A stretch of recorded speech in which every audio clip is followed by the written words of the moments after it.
Red scarves. My mother hated the color red. She was the queen of pastels and neutrals.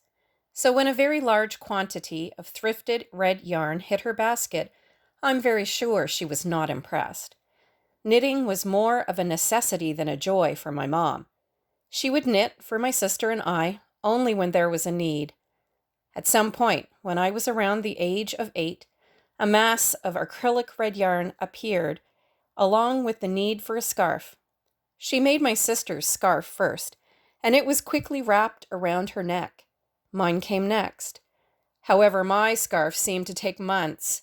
Every evening, my mother would sigh really loudly as she picked up the project and put in a few rows for the day.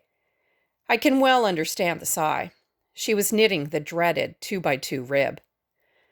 I watched that scarf grow inch by inch. I would sit next to my mom and sometimes lean into her while listening to the tapping of her needles. It grew like Rapunzel's hair. That scarf had to have been at least 12 feet long, or at least it felt that way. Somehow, the scarf finally hit the finish line and was wrapped around my neck at least 3 times. Out the door I went. We played outside for most of the weekends and every day after school. We wore 3 pairs of woolen, handmade mitts stacked on top of one another.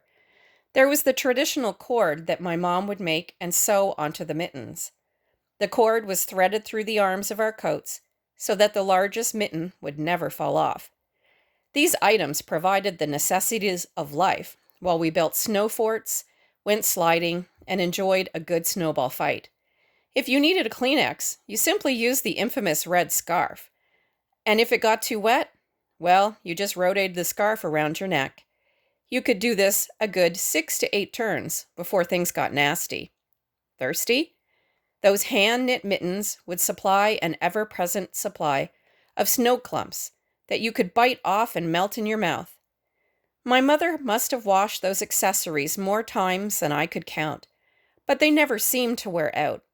We threw our mittens on floor heat vents when we came inside, so they could be dry before we headed out for our next adventures. I have no idea where the red scarves ended up.